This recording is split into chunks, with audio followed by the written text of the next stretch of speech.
মৃত্যুর সওদাগর থেকে মানবতার বন্ধু আলফ্রেড নোবেলের মাথা নষ্ট করার রূপান্তরের গল্প আমি আপনাকে বলবো। আমরা যখন পৃথিবী থেকে চলে যাব, মানুষ আমাদেরকে কিভাবে মনে রাখবে? আমাদের কাজগুলোর জন্যে নাকি আমাদের ভুলগুলোর জন্যে? এই প্রশ্নের সঙ্গেই মিশে আছে পৃথিবীর সবচেয়ে কুখ্যাত আবিষ্কারক আলফ্রেড নোবেলের খুনি থেকে মানবতাবাদী হয়ে ওঠার দারুণ এক গল্প।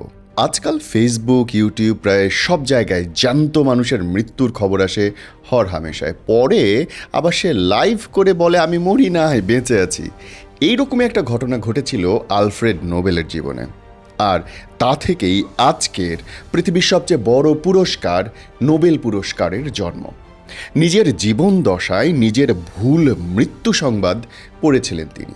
আর সেই একটিমাত্র ভুল তার পুরো জীবনটাকে দিয়েছিল আমূল বদলে। ডিনামাইটের আবিষ্কারক আলফ্রেড নোবেল, যাকে তার সময় সবচাইতে খারাপ মানুষ হিসেবে চিনত সবাই, যিনি লক্ষ লক্ষ মানুষের মৃত্যুর কারণ, এবং তাকেই বলা হতো পৃথিবীর সবচেয়ে বড় খুনি। বিস্তারিত বলবো, তবে তার আগে শুরুতে যাওয়া যাক। শুরু করা যাক 1833 সালের সুইডেন থেকে। আলফ্রেড নোবেল একাধারে রসায়নবিদ, প্রকৌশলী, উদ্ভাবক এবং ব্যবসায়ী।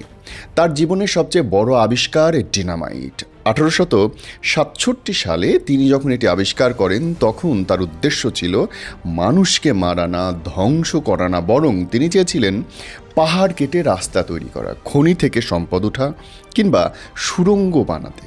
এবং এটা বিস্ফোরক হিসেবে কাজ করতো না, এটা কাজ করতো হাতিয়ার হিসেবে মানুষকে সহায়তা করার জন্য। এই বিস্ফোরকটি মানুষের জীবনটাকে করে তুলেছিল অনেক সহজ। অনেক মানুষের জীবন বাঁচতও তখন। তিনি চেয়েছিলেন মানব সভ্যতার অগ্রগতি। তার নাম লেখা থাকবে ইতিবাচক একজন বিজ্ঞানী হিসেবে। কিন্তু সমস্যাটা হলো কোথায় জানেন? মানুষের লোভ আর ক্ষমতার লড়াই। ডায়নামাইট চলে গেল যুদ্ধের ময়দানে। মুহূর্তের মধ্যে হাজার হাজার মানুষের প্রাণ কেড়ে নেওয়ার এক নিষ্ঠুর হাতিয়ারে পরিণত হলো তার এই দারুণ আবিষ্কারটা। আর এর ফলে বিজ্ঞানী আলফ্রেড নোবেল পরিচিতি পেতে শুরু করলেন ধ্বংসের প্রতীক হিসেবে। এবার আসি মূল ঘটনায়, আজকের গল্পের টুইস্টে।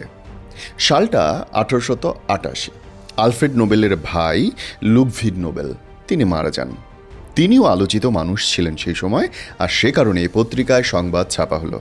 কিন্তু একটা ফরাসি পত্রিকা চরমভাবে ভুল করে ফেলল। তারা লুডভিগের বদলে আলফ্রেড নোবেলের মৃত্যু সংবাদ চেপে দিল। ভাবুন তো, নিজের মৃত্যু সংবাদ নিজে পড়ার অনুভূতিটা কেমন হতে পারে? তাও যদি খবরের কাগজে বড় বড় অক্ষরে লেখা লে মাসে দা লা মর্তে এস্তো মর্তো, যার বাংলা অর্থ দাঁড়ায় মৃত্যুর সওদাগর মারা গেছেন। পত্রিকাটি তাকে এমন একজন মানুষ হিসেবে বর্ণনা করল, যিনি অল্প সময়ের মধ্যে বিপুল সংখ্যক মানুষকে হত্যা করে ধনী হয়েছেন। আর তা কিন্তু একদিক থেকে আসলেও হয়েছে। তার আবিষ্কার করা বোমা দিয়ে হাজার হাজার লক্ষ লক্ষ মানুষকে মেরে ফেলা হয়েছিল, হচ্ছে এবং হবে হয়তো ইরানে, হবে হয়তো গাজায়, আমেরিকায়, কিংবা পৃথিবীর যে কোনো দেশে। আলফ্রেড নোবেলের আবিষ্কার করা ডায়নামাইট দিয়ে মানুষ মারা থামে নাই, থামবেও না। নিজের সম্পর্কে এমন একটা ভয়াবহ মূল্যায়ন দেখে আলফ্রেড নোবেল মানসিকভাবে ভীষণভাবে ভেঙে পড়লেন। মানুষ তাকে এমনভাবে ভাবে তা তার ধারণা ছিল না। তিনি আয়নার সামনে দাঁড়িয়ে নিজেকে প্রশ্ন করলেন, পৃথিবী কি আমাকে এভাবেই মনে রাখবে? আমি একজন ধ্বংসকারী, একজন খুনি। এই চরম মানসিক আঘাত তার জীবনটাকে আমূল দিল পাল্টে। তারপর তিনি সিদ্ধান্ত নিলেন মানুষ তাকে কিভাবে মনে রাখবে সেই ইতিহাস তিনি নিজে বদলে ফেলবেন। তিনি তার উইলে স্বাক্ষর করলেন। সেখানে তার উপার্জিত বিপুল পরিমাণ সম্পত্তির 94% তিনি দান করে যাওয়ার সিদ্ধান্ত নিলেন। এই শর্তে সম্পত্তি দিয়ে টোটাল 5টা ক্ষেত্রে সারা পৃথিবীর মানুষদের মধ্যে থেকে পুরস্কার দেওয়া হবে, যারা পদার্থবিজ্ঞান, রসায়ন, চিকিৎসা বিজ্ঞান, সাহিত্য এবং শান্তিতে মানব কল্যাণে অংশগ্রহণ করে।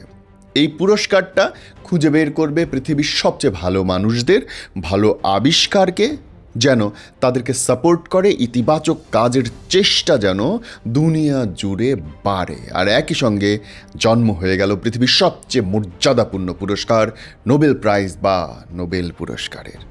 আর এই কাজটা তিনি করলেন তার মৃত্যুর ঠিক 1 বছর আগে, 1895 সালের 27শে নভেম্বর। একবার চিন্তা করুন তো, ঐতিহাসিক এই ঘটনা থেকে আমরা কি কি শিখি? আমরা শিখি 3টে জিনিস। প্রথমত, সমালোচনা অনেক সময় আমাদেরকে সঠিক পথে নিয়ে আসে। আলফ্রেড নোবেল যদি সেই ভুল মৃত্যু সংবাদ না দেখতেন, তার কাছে যদি সেটার কোনো ইম্প্যাক্ট না হতো, তাহলে হয়তো আজকের এই নোবেল পুরস্কারের মতো মহৎ উদ্যোগ কখনোই আসতো না। দ্বিতীয়ত, ভুল সংশোধনের সুযোগ থাকে সবসময়। জীবনে কোনো ভুল সিদ্ধান্ত হয়ে গেলে তা নিয়ে আফসোস না করে, ডিপ্রেশনে না গিয়ে নিজেকে সেখান থেকে উঠিয়ে আনার, শুধরে নেওয়ার সাহস রাখতে হয়। 3 নাম্বার, আমাদের ক্ষমতা বা সম্পদ আমাদের আসল পরিচয় নয়, বরং আমাদের কাজই আমাদের অমর করে রাখে। আলফ্রেড নোবেল প্রমাণ করলেন যে মানুষ তার জীবনের শেষ মুহূর্ত পর্যন্ত নিজেকে বদলাতে পারে, সমাজকে কিছু একটা দিয়ে যেতে পারে। আজকের এই গল্পটা কেমন লাগলো আমি চাই আপনি লিখুন, ভিডিওটি শেয়ার করুন, এবং আপনি এ থেকে কি শিক্ষা নিলেন বা আপনার জীবনে এমন কিছু ঘটেছে কিনা কমেন্টে লিখবেন। আর ভিডিওটা শেয়ার কেন করতে বললাম? ভালো জিনিস খুব একটা বেশি ফেসবুকে পাওয়া যায় না। আপনি শেয়ার করলে আগ্রহ আমার বাড়ে। Thank you.